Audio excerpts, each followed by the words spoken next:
다윗이 베푼 친절이라는 제목으로 우리 하나님 말씀을 나눌 텐데, 괄호에 보시면 제가 주보에 헤세드라는 말을 적어 두었습니다. 구약 성경 창세기 1장 1절이 어떻게 시작되는지 교회를 오래 다니신 분 아마 1장 1절을 외우셨으리라 생각합니다. 처음에 하나님께서 하늘과 땅을 창조하시니라.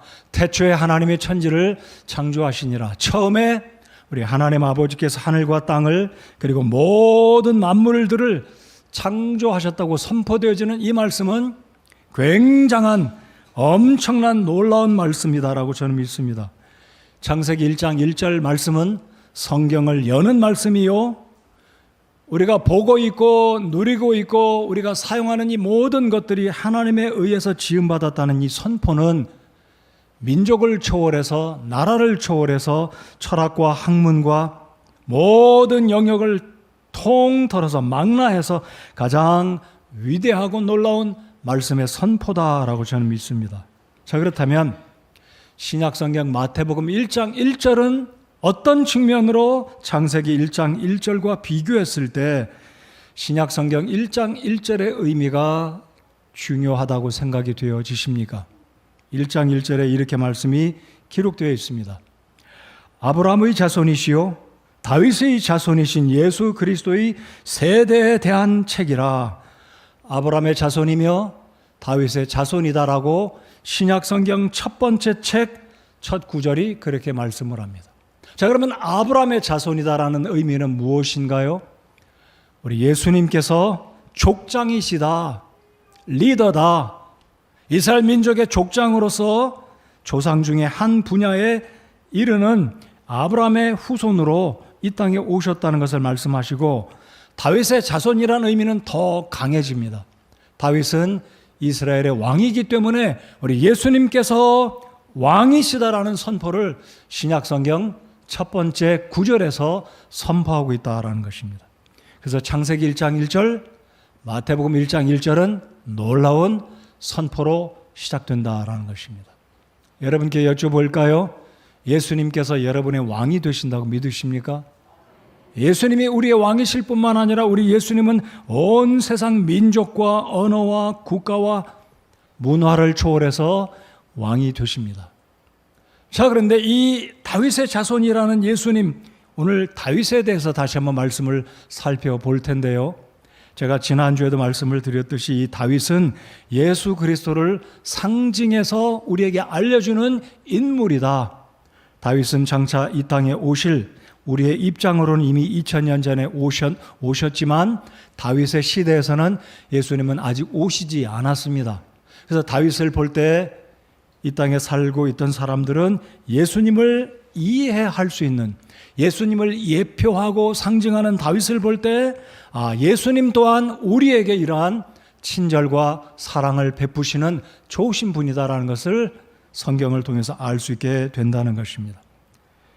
물론 이 다윗의 모든 말들, 다윗의 삶의 모든 전체가 예수님과 흡사하게 동일하게 모든 것을 나타내 보이지는 아니합니다. 왜입니까? 다윗도 실수가 있었고 사람을 죽였고 하나님 앞에 죄를 지었기 때문입니다. 아무튼 다윗은 예수 그리스도를 우리에게 알려주는 역할, 상징적이고 예표하는 인물이다라는 측면에서 오늘 말씀을 살펴보고자 합니다. 자, 다윗이 베푼 친절이 무엇이었을까요? 친절. 사무엘기하 오늘 9장을 보시면 사울의 집안에 다윗이 친절을 베풉니다. 1절을 보시기 바랍니다. 다윗이 이르되 사울의 집에서 아직 남아있는 자가 있느냐? 내가 요나단으로 인하여 그에게 친절을 베풀리라 하니라. 3절에도 또다시 언급이 됩니다. 아직 남아있는 자가 없느냐? 1절에서는 남아있는 자가 있느냐? 3절에서는 남아있는 자가 없느냐?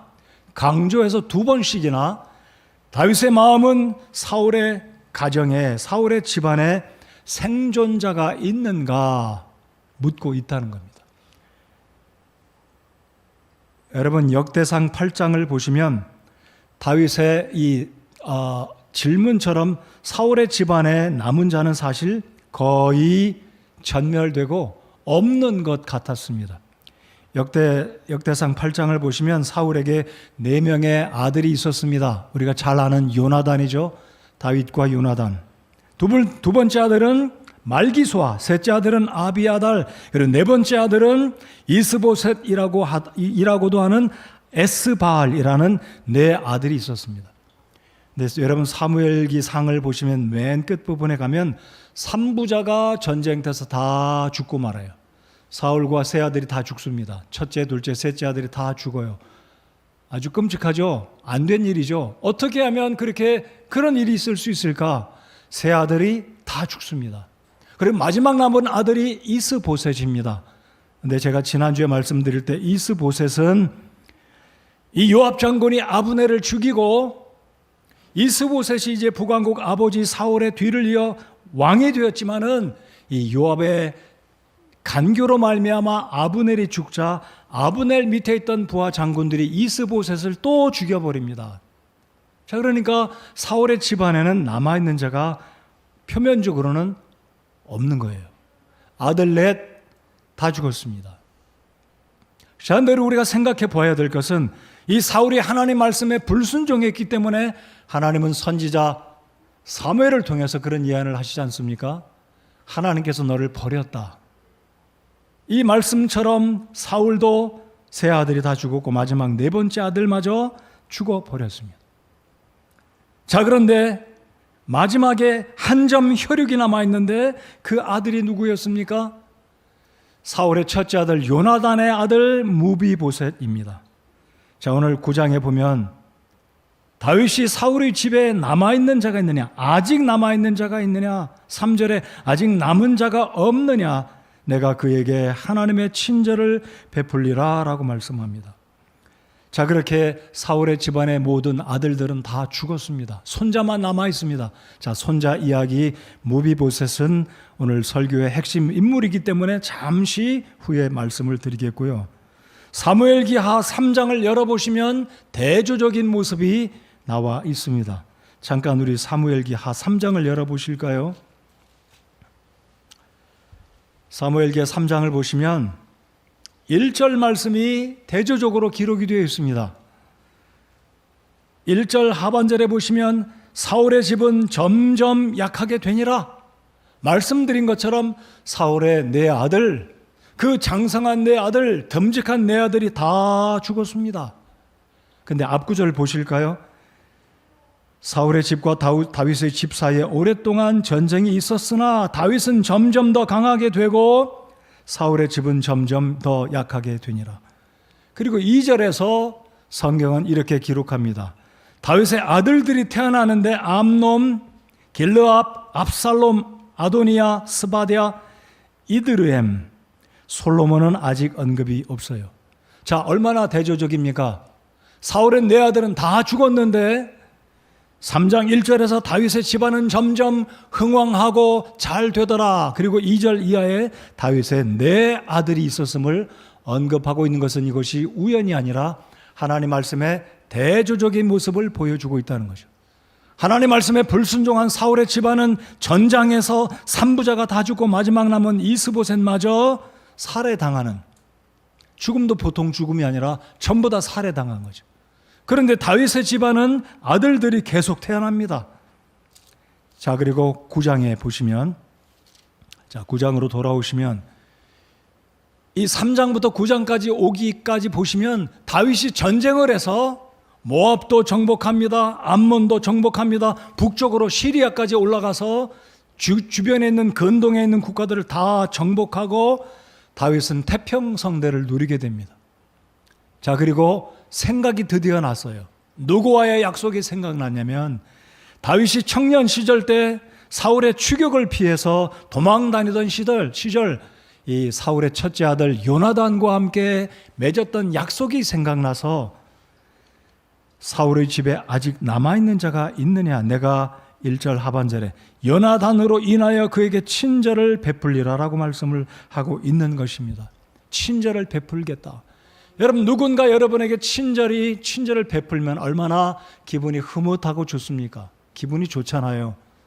네, 여기서 말하는 이 친절이라는 것은 우리가 소위 옆에 있는 사람이 우리에게 베풀어주는 친절, 그 이상의 문제다라는 것을 우리가 알아야 하겠습니다. 그래서 오늘 설교 제목에 주보에다가 친절 괄호 열고 헤세드라고 제가 적어두었습니다.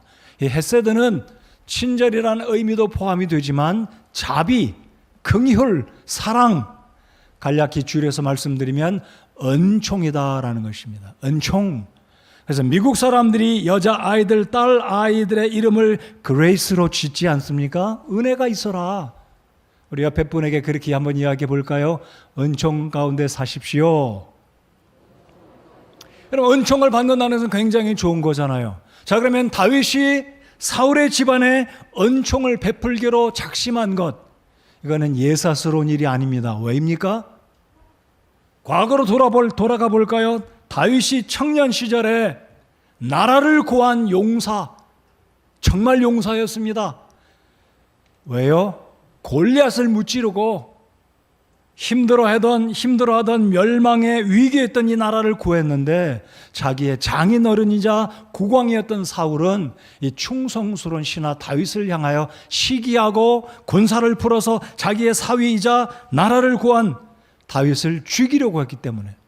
자, 그런데 다윗은 지금 보복하고 원수 갚으려고 하는 것이 아니라 요나단으로 인하여 그에게 친절을 베풀리라, 즉 은총을 베풀려고 하고 있다는 것이죠. 자, 그래서 이 친절을 베풀려고 하는 다윗의 그 친절을 통해서 하나님은 과연 예수 그리스도를 상징하는 다윗이라는 인물은 나에게 하나님이 베푸신 친절과 자비와 사랑이 어떤 것인지 오늘 본문의 말씀을 통해서 교훈을 받고 나를 사랑하시는 나의 구주 예수님에 대해서 감사와 감격을 올려드리는 오늘 여러분 모두 우리 성도님들이 되시기를 바랍니다. 자, 드디어 다윗이 명령을 내립니다. 사울의 집안에 남아있는 혈통이 있느냐? 신하들이 다윗의 명령을 받고 수소문을 합니다. 2절을 보시면 사울의 집에 속한 종이 하나 있었는데 그의 이름은 시바더라. 아마 이 요나단을 섬겼거나 사울의 집안의 많은 종들 가운데 하나인 시바라는 사람이 자신의 주인 무비보셋을 복양하고 섬기고 있었던 것을 알게 됐습니다. 자, 그래서 3절에 보면 사람들이 시바에게 연락이 됐고 드디어 무비보셋을 데려옵니다. 3절 하반절에 보시면 요나단에게 아직 아들 하나가 있는데 그는 두 발을 전하이다. 크리플, 핸디캡드. 여러분, 두 발을 전하이다라고 한 의미가 무엇일까요? 구약성경 레위기의 말씀에 의하면 다리를 저는 사람은 하나님의 성전이 있는 예루살렘에 진입하는 것에 장애가 있었고 성전에는 들어갈 수가 없었습니다. 자, 이게 시바가 말합니다. 사울의 집안에 남아있는 자가 있느냐 알아보거라 했을 때 무비보셋을 데려오는데 이 시바가 굳이 이런 사족을 달 필요가 없습니다. 무비보셋을 데려왔습니다 이렇게 하면 되는데 사족을 달아요. 요나단에게 아직 아들이 하나 있는데 그는 두 발을 전하여다. 이 의미는 이런 뜻입니다. 다윗 임금님, 요나단의 아들이 하나 있긴 있는데 두 발을 접니다. 그 사람을 찾아서 뭐 하시게요? 라는 뜻이 바로 두 발을 전다는 의미입니다. 자, 그렇다면 다윗은 요나단과의 약속을 기억하고 사무엘상 20장에 보면 이 다윗이 추격을 받고 도망 다닐 때 요나단과 약속을 합니다. 내가 너의 아버지 사울로 인해서 죽음에 몰리게 되면 혹시라도 내 부모 형제를 좀 돌봐다오. 나는 죽으나 우리 아버지, 우리 형님들, 우리 누이들을 좀 네가 좀 돌봐다오. 요나단도 또 다윗에게 뭐라고 합니까? 혹시 내가 죽거들랑 너는 우리의 아들, 딸들, 우리의 가족, 친척들을 좀 보살펴다오. 이 두 남자가 약속을 한 거예요. 왜냐하면 요나단은 알았습니다. 다윗이 기름 부음 받은 아버지의 뒤를 이은 차세대 왕으로 될 사람이기 때문에 알아보고 서로 도와달라 맹약을 한 거죠. 그게 바로 20년 훨씬 넘는 세월이었습니다. 왜 20년인가요? 여기 사무엘상 앞부분을 보면 이 무비보셋이 어찌하다가 두 다리가 절게 됐는지 이야기를 하고 있어요. 자, 20년 전으로 거슬러 올라가면 사울과 요나단이 죽임을 당하는 순간 나라에 소문이 퍼졌습니다. 블레셋과의 전장에서 사울과 요나단과 그 밑에 두 동생이 죽었더라. 이 소문이 퍼질 때 이 무비보셋을 돌보던 유모는 상식적으로 블레셋이 사울의 남은 혈통들을 다 죽일까 봐 영화의 한 장면처럼 그 무비보셋 어린 아들을 데리고 황급히 도망가다가 피난을 가다가 그만 실수로 무비보셋을 떨어뜨리고 맙니다. 그러자 무비보셋의 두 다리가 부러지고, 여러분 지금서부터 2700년 전에 의학적인 어떤 기술이 열악하니까 부러지면 치료할 방법이 없는 거예요. 그대로 핸디캡 장애자가 된 거예요. 그게 바로 20년 전입니다. 어찌 알 수 있을까요? 11절을 보시겠습니다. 12절에 보시면 12절입니다. 무비보셋에게 젊은 아들 하나가 있었는데, 젊은 아들이다 한다 하면 적어도 청소년기를 넘긴 19세 아니면 20대 초반. 자, 그러니까 무비보셋이 5살 때 두 다리가 부러졌고, 무비보셋이 어째요? 장가는 그래도 들었나 봅니다. 아들이 하나 있는데 젊은 아들이 있었다. 그의 아들이 미가더라. 자, 그러니까 대략 계산을 하면 지금 무비보셋은 얼마인가요? 젊은 아들이고 5살 때 다리가 부러졌으니 최소한 20대 중반을 넘어서 후반까지 간. 자, 그러니까 다윗은 지금 훨씬 더 20년 전이 훨씬 더 되는 거죠. 여러분, 사람이 20년 지나고 20년 전 까마득한 옛날에 맺었던 언약을 기억하는 것도 쉽지 않지만, 다윗은 지금 잘 나가는 임금님입니다. 그 앞에 적이 없어요. 이웃 나라들은 다 정복했습니다. 이 여유 있고 즐기면서 그 시기를 보내던 이 다윗이 생각이 났어요. 아, 내가 정말 그 사랑하는 친구 요나단과 맺은 언약을 이제 한번 지켜야 되겠다는 생각이 불현듯 나서 명령을 내리고 수소문해서 드디어 무비보셋이 다윗의 앞에 와 있는 것입니다. 자, 그러면 첫 번째로 다윗이 베푼 친절, 즉 헤세드, 은총은 어떤 것이었을까요? 첫 번째, 무조건적이고 괄호 안에 즉각적이었다라는 것을 기록해 주시기 바랍니다. 무조건적이고 즉각적이었다. 여러분, 우리가 친절을 베풀 때 일반적으로 그렇습니다. 이 사람이 나한테 잘했으니까, 아니면 내가 이 사람에게 은혜를 입었으니까, 이분이 회사 사장님이니까, 이분이 나의 아저씨, 이모, 고모, 큰아버지니까, 이분이 나에게 선배님이니까 친절을 베풀어야지, 잘 보여야지, 잘 섬겨야지. 이게 일상적인 우리가 베푸는 친절입니다. 그러지 않습니까? 근데 다윗은 지금 아쉬울 게 없는 사람이에요. 사울도 죽었고 사울의 집안의 모든 힘쓸 만한 사람은 다 죽었기 때문에 더 이상 다윗을 힘들게 할 사람이 아무도 없는, 감히 아무도 임금으로 주변 국가를 정복한 다윗을 이래라 저래라 다윗을 두렵게 할 사람은 아무도 없던 것입니다. 자, 그런데 방금 읽었던 구절에서 이 무비보셋의 종 여기 시바가 뭐라고 이야기합니까? 임금님, 그는 두 발을 저는 사람입니다. 말씀드렸듯이 이스라엘 사람들, 특별히 성전에는 육신적으로 문제가 있는 사람은 올 수가 없어요. 더더군다나 왕궁에는 이런 사람이 감히 범접해서는 안 되는 그런 분위기입니다. 자, 그럼에도 불구하고 이 시바가 말합니다. 그는 두 발을 접니다. 그럴 때 다윗이 그래? 이러지 않았어요. 다윗은 지체하지 않고, 자, 5절 하반절에 보시겠습니다. 그때 다윗이 사람을 보냅니다. 로드발에서 암미엘의 아들 마길의 집에서 그를 데려오니라. 다윗은 즉시로 요나단의 아들 1점 혈육이 살아있다는 말을 듣고 그가 두 발을 절든, 그의 눈이 상했든, 어떤 문제가 있든, 어디에 살든 모론하고 즉각 데려오게 했습니다. 즉각 데려오게. 여러분, 이것이 바로 우리 하나님께서, 예수 그리스도께서 저와 여러분에게 베푸신 은혜라는 것입니다. 우리가 하나님 앞에 나올 때 우리의 나이를 모론하고 우리가 부자이건 가난하건 강남에 살건 강북에 살건 어디 시골에 살건 많이 배웠건 못 배웠건 하나님은 조건으로 내세우지 아니하시고 우리가 주님 앞에 나올 때 하나님 내가 죄인입니다라고 인정하고 주님 앞에 나오기만 하면 우리 하나님은 우리의 신분을 구분하지 않고 돈이 많고 적음을 구분하지 않으시고 우리를 있는 그대로 즉시 우리를 영접해 주시고 우리의 죄를 용서하시고 자녀 삼아 주시는 것이 바로 하나님 아버지의 무한하신 은총, 바로 하나님의 사랑이라는 것입니다. 여러분 4절을 보시겠습니다. 신하들이 고합니다. 무비보셋이 어디 사느냐 물어보니까 그가 어디에 사는데 로드발에 삽니다 라고 말합니다. 로드발. 이 로드발이란 말은 두 단어의 복합어입니다. 로드발. 로라는 말은 none, 없다는 뜻이에요. 드발은 목초지, 패스처, 목장. 자, 그러면 없다, 목장. 목초가 없다는 곳이에요. 이 말은 그러면 무비보셋은 지금 어디에 산다고요?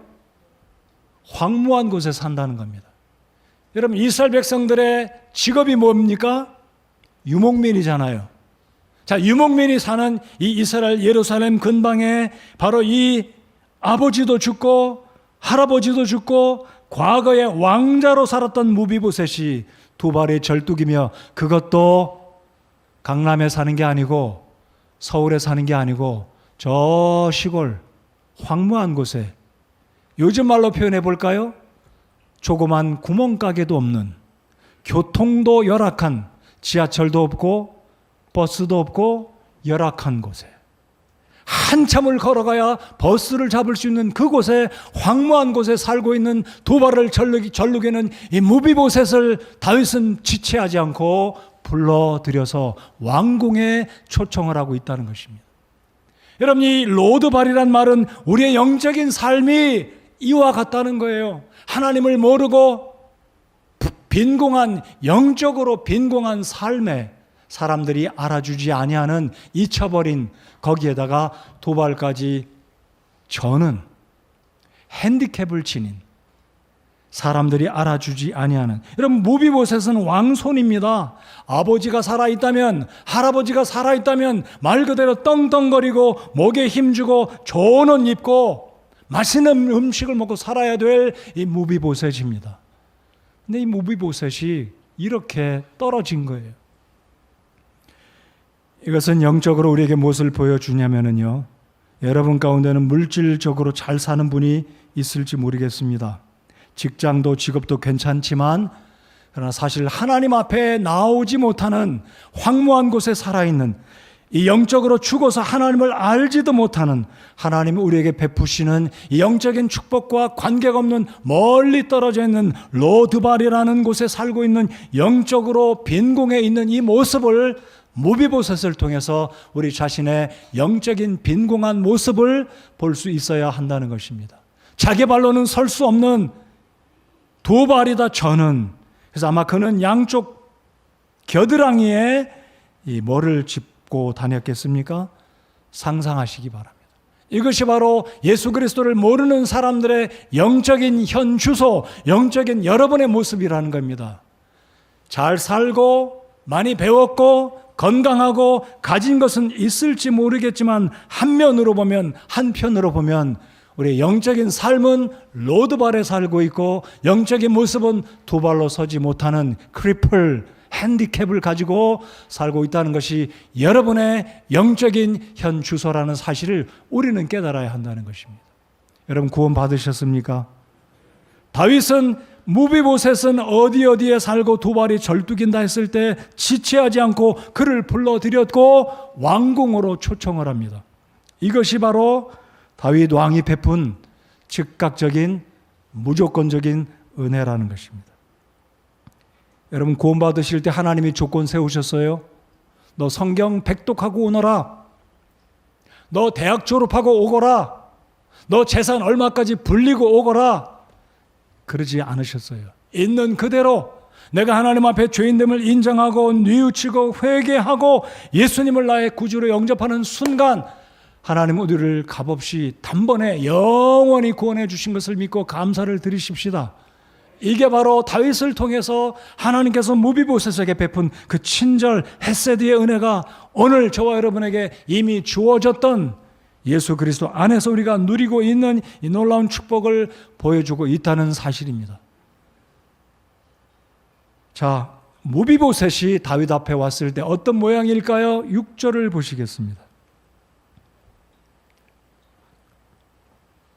상상을 한번 해보시겠습니다. 무비보셋이 어떤 심정으로 그리고 어떤 행동으로 다윗 왕 앞에 왔을까요? 절뚝이며 목발을 짚고, 요즘 같으면 목발이 그래도 그럴싸하잖아요. 금속으로 알루미늄으로 깨끗하고, 옛날의 목발은 어땠을까요? 헝겊을 칭칭 감고 먼지 투성이고 옷도 남난 옷을 입은 이 무비보셋이 절뚝이며 오고 다윗 앞에 부복합니다. 엎드립니다. 코가 땅에 닿습니다. 무비보셋이 다윗에게 이렇게 이야기하지 않습니까? 주의 종입니다. 여러분, 왜 무비보셋이 다윗의 종인가요? 왕손입니다. 꼴릴 게 없는 사람이에요. 8절 보실까요? 이제는 무비보셋이 한술 더 뜹니다. 8절, 그가 절하여 이르되 주의 종이 무엇이기에 왕께서 나 같은 뭐라고요?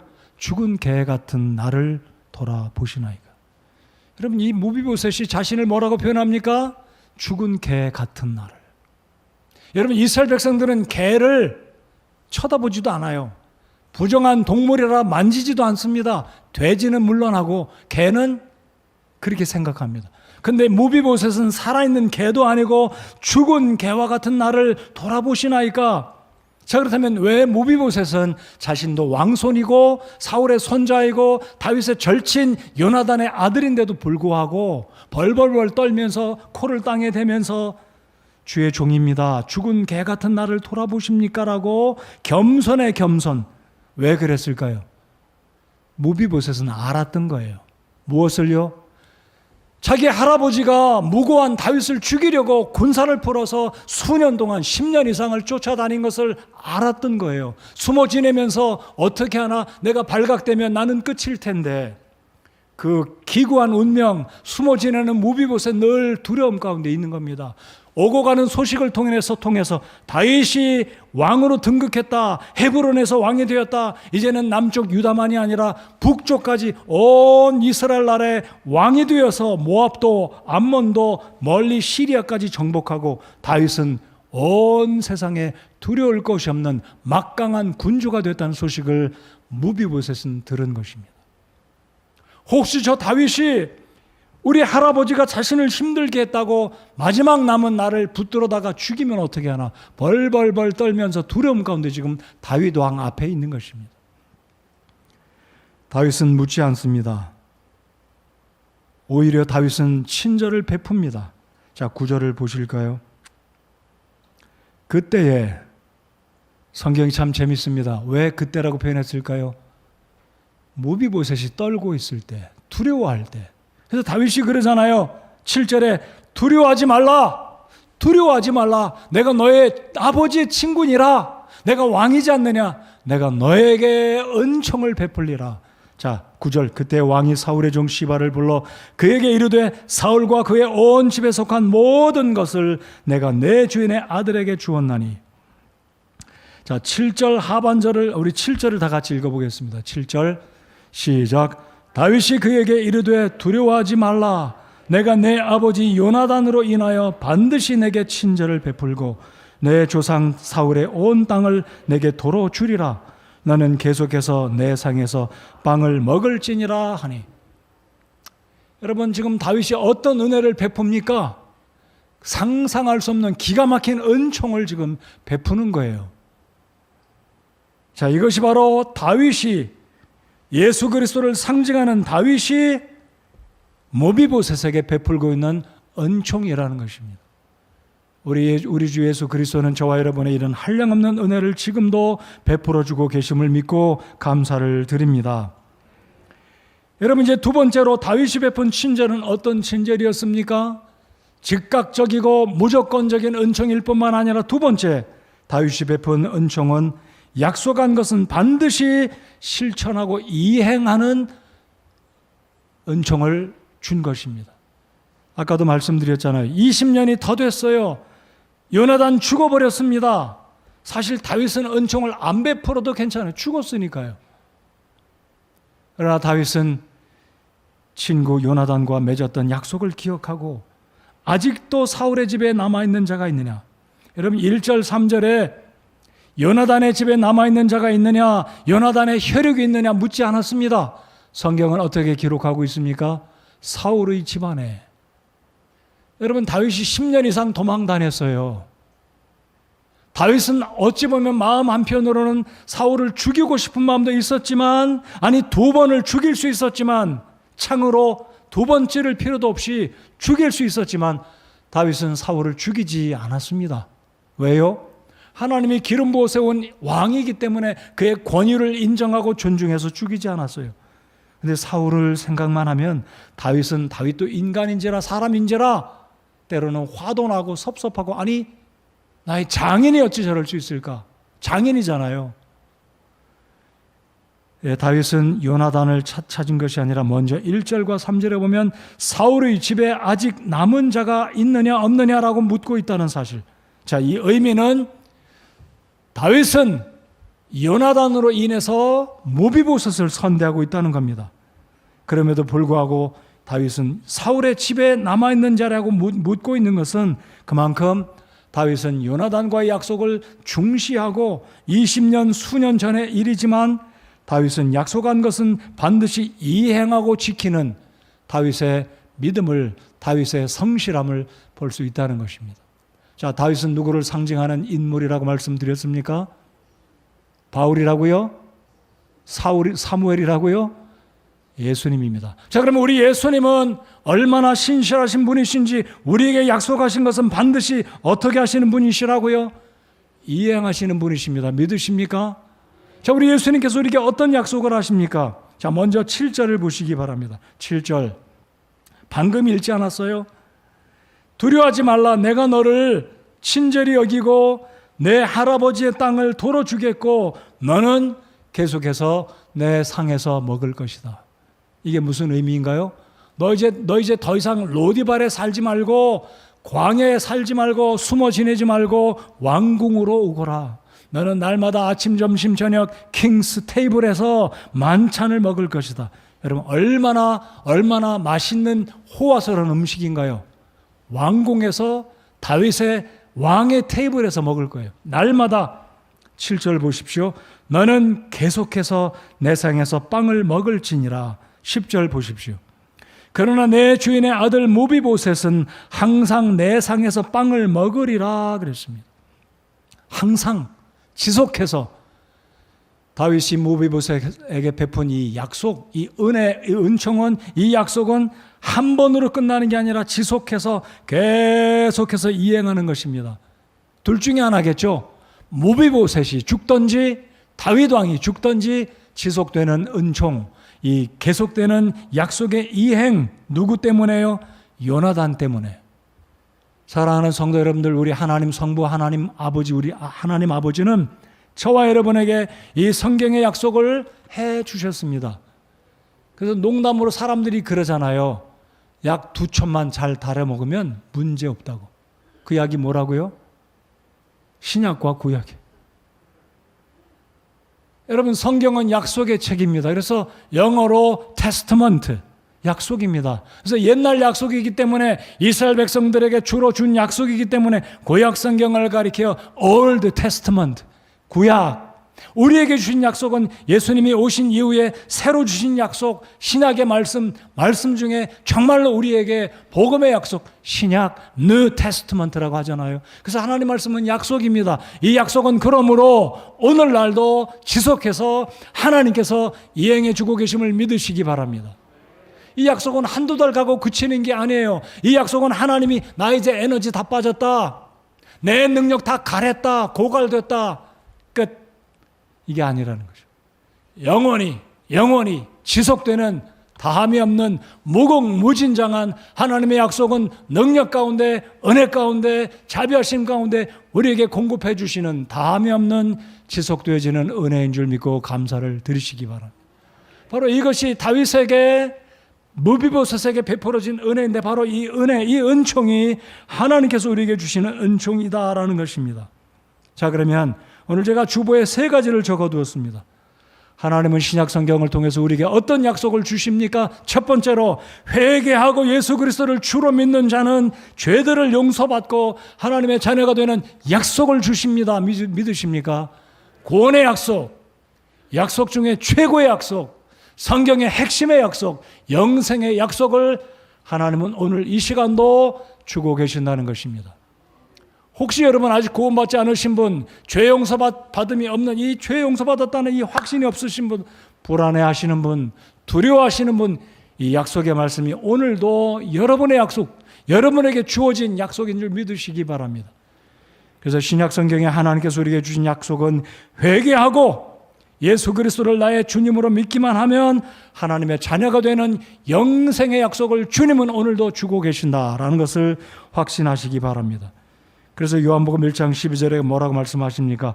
그분을 받아들인 자들, 곧 그분의 이름을 믿는 자들에게는 다 하나님의 아들이 되는 권능을 그분께서 주셨으니라고 말씀하고 있습니다.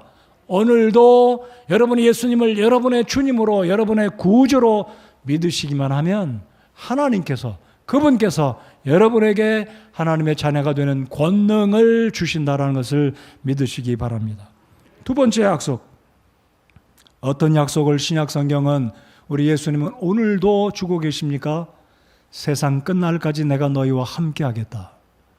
세상 끝날까지 한시도 떠나지 않으시고 우리 주님께서 우리를 바라보시고 우리를 지키시고 우리를 보호하시고 함께해 주시겠다는 약속을 오늘도 성경을 통해서 하나님은 우리에게 주고 계신다는 것을 믿으시기 바랍니다. 그래서 무비보셋은 이제 고생 끝 행복 시작이었습니다. 모르겠습니다. 무비보셋의 아내가 왔는지 다른 사람이 따라왔는지 그건 잘 모르겠어요. 성경에 기록이 안 됐지만 그러나 분명한 것은 무엇이냐면 무비보셋은 왕궁에서 날마다 임금과 함께 신하들과 함께 그 멋진 사람들과 함께 킹스 테이블에서 만난 음식, 최고의 대접을 VIP처럼 받으면서 지내게 됐다는 거예요. 우리 상상해 볼까요? 테이블마다 누가 옵니까? 왕이 등장합니다. 밧세바가 옵니다. 압살롬이 나옵니다. 솔로몬이 나옵니다. 암논이 나옵니다. 요압 장군도 나옵니다. 제사장도 나옵니다. 선지자도 나옵니다. 그리고 마지막에 절뚝이는 무비보셋이 절뚝이며 자기의 자리에 찾아가 앉습니다.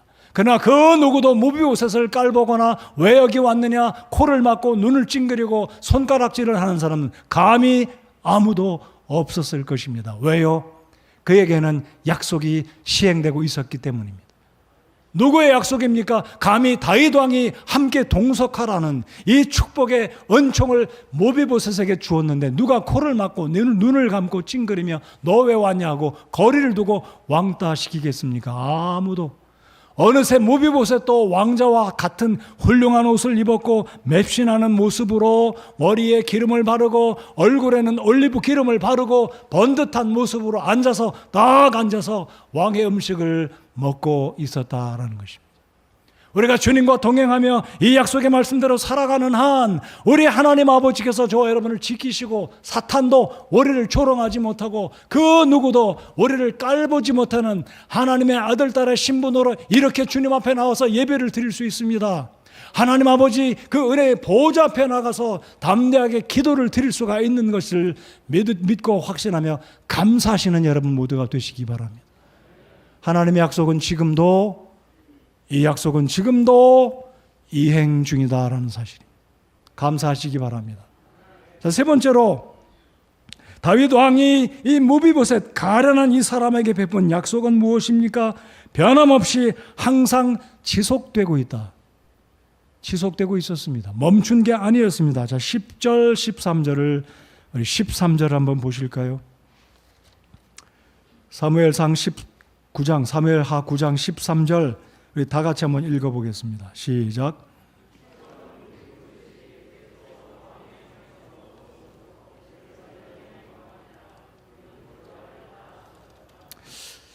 제가 말씀드리기를 성경이 참 재미있게 기록되었다라고 말합니다. 두 발이 다 절었다는 것은 이미 앞절에서도 언급했습니다. 시바가 언급하지 않았습니까? 임금님, 모비보셋이 살아있긴 한데 그 사람은 두 발을 다 절뚝입니다. 근데 왜 사무엘 기하의 저자는 마지막 13절에 이처럼 모비보셋이 계속해서 왕의 상에서 먹었으므로 예루살렘에 거하니라. 그리고 끝났다면 얼마나 좋겠어요. 왜 모비보셋의 수치를 기록하고 있습니까? 그는 두 발을 다 절었더라. And was lame on both his feet. 그랬습니다. And was lame. 절뚝이었다. 왜 성경은 굳이 불필요한 이 구절을 기록합니까? 빼버렸다면 모비보셋 체면 좀 쓰지 않겠어요? 이 의미는 무엇입니까? 성경 기자는 우리에게 상기시켜주고 있습니다. 보아라, 모비보셋이 사울의 손자 다윗을 힘들게 한 피부치이지만 하나님의 사람 다윗은 모비보셋에게 약속한 그 약속은 여전히 지키고 있는데 그는 여전히 발을 둘 다 절었지만 여전히 그는 왕의 상에서 먹었고 예루살렘에 거하니라. 여러분, 예루살렘의 뜻 무엇인지 아시죠? 살렘, 샬롬. 중동 지방을 가신 분은 많이 들어보셨을 거예요. 아살람 알레쿰, 아살람, 살람, 샬롬. 자, 예루살렘과 로디발은 정반대의 단어입니다. 로디발 무슨 뜻이라고요? 황무지. 예루살렘, 화평이 있는 곳, 평화가 있는 좋은 곳. 우리나라로 치면 어딜까요? 서울 어딜까요? 모르겠어요. 행당동인가요? 여러분, 이 장면을 보십니까? 예루살렘에 거하였고 그는 두 발을 다 절었더라. 그럼에도 불구하고 여전히 모비보셋은 다윗의 친절을 힘입어서 왕의 상에 나가서 당당히 맛있는 음식을 먹고 풍성한 산의 진미를 먹으며 그가 다윗으로 인해서 회복되어진 그의 왕족의 신분, 왕자의 신분을 떳떳하게 당당하게 다윗과 앉아서, 솔로몬과 앉아서 압살롬과 마주대하고 지금 호사를 누리고 있다는 것입니다. 이것이 바로 예수 그리스도께서 저와 여러분에게 베풀어 주고 계시는, 계속 진행되는, 그치는 것이 아니라 10년 있다 끝나는 게 아니라 계속해서 지속되는 하나님의 은혜인 것입니다. 요한계시록 20장을 열어서 이 말씀 한번 우리 같이 읽어보겠습니다. 요한계시록 20장 6절에 보시면 이렇게 말씀합니다.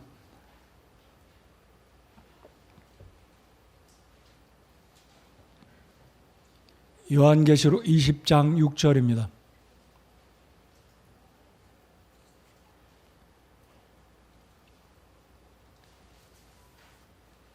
다 같이 읽겠습니다. 시작. 첫째 부활에 참여하는 자는 복이 있고 거룩하도다. 둘째 사망이 그들을 다스릴 권능을 갖지 못하고 도리어 그들이 하나님과 그리스도의 제사장이 되어 1000년 동안 그분과 함께 통치하리로다. 여러분, 천년왕국을 문자 그대로 믿으십니까? 여러분, 한국의 상당수의 교회는 천년왕국을 믿지 않아요. 그래서 뭐라고 말하냐면 무천년왕국, 무천년주의 없어요. 안 믿습니다. 우리는 천년왕국을 믿습니다. 믿으시면 아멘 해보실까요? 문자적인 천년입니다. 지금 1년이 앞으로 예수님이 지상에 공중에 재림하시고 지상으로 강림하시면 문자적으로 오늘 1년과 똑같은, 오늘 100년과 똑같은, 오늘 이 시대 1000년과 똑같은 1000년의 시간 동안 이 나라 위에, 이 땅 위에서 예수 그리스도가 예루살렘의 다윗의 보좌에 앉아 다스리실 그때에 구원받으신 저와 여러분이 함께 주님과 더불어 다스리게 될 것입니다. Reign with him, reign, 다스리고 통치할 것입니다. 이 말은 문자적입니다. 우리가 누구를 다스립니까? 구원받지 아니하고 천년왕국에 들어오는 사람들이 있어요. 구원받지 않고 천년왕국에 들어가고 천년왕국에 태어나는 구원받지 아니한 사람들을 주님과 더불어서 온 세상을 reign, 통치할 것입니다. 자, 지금 보십시오. 모비보셋은 왕과 함께 더불어서 먹었습니다. 바로 이것이 우리 주 예수 그리스도께서 장차 이 땅 위에 천년왕국이 세워지면 우리가 주님과 더불어, 우리의 왕 되신 주님과 더불어 앉아서 먹고 주와 더불어 온 세상을 다스릴 것이다. 요한계시록 20장 6절. 그들이 하나님과 그리스도의 제사장이 되어 1000년 동안 그분과 함께 통치하리로다. 저는 이 말씀을 믿습니다. 그날을 사모합니다. 그날을 기대합니다. 그리고 그날을 기다립니다. 사모하고 기대하고 기다립니다. 여러분들 그렇게 기대하시고 기다리시기 바랍니다. 우리 주님은 우리를 절대로 실망시키지 않으시는 신실하신 주님이십니다. 자, 요한복음 10장 28절에 보면 이런 말씀이 있습니다. 내가 그들에게 영원한 생명을 주노니 그들이 결코 멸망하지 않을 것이요 또 아무도 내 손에서 그들을 빼앗지 못하리라. 아무도 무비보셋을 쫓아낼 수가 없습니다. 누가 있는 한이요? 다윗 왕이 있는 한 아무도 무비보셋을 문전박대하고 쫓아낼 수 없습니다. 우리 예수님은 죽지 아니하시는 홀로 영원부터 영원까지 계시는 전능하신 주님이신 줄 믿습니다. 우리 주님이 우리와 함께 하십니다. 세상 끝날까지, 아니 세상이 끝나고 예수 그리스도가 다시 오시는 그날에 우리 주님께서 다윗의 보좌에 앉아서 온 세상을 통치하실 때 그때는 미국 대통령도 필요 없습니다. 러시아의 누구도 필요 없습니다. 영국의 무슨 왕도 필요 없습니다. 그때는 예수님 한 분 홀로 온 세상을 통치하실 것이기 때문에 그렇습니다. 그때 우리가 주님과 더불어 온 세상을 통치하게 될 것입니다. 자, 결론입니다. 무비보셋은 잊혀진 바 된 사람이었습니다. 참 불행한 사람이었어요. 할아버지도 죽고 아버지도 죽고 작은아버지 셋 다 죽었습니다. 혼자서 간신히 살아남았는데 두 발이 절뚝입니다. 사는 것도 강남도 아니고 명동도 아니고 행당동도 아니고 저 산골, 깊은 산골, 산속에 발견될까 봐 두려워서 산골에 혼자 살았던 그와 같은 가련한 기구한 사람이었습니다.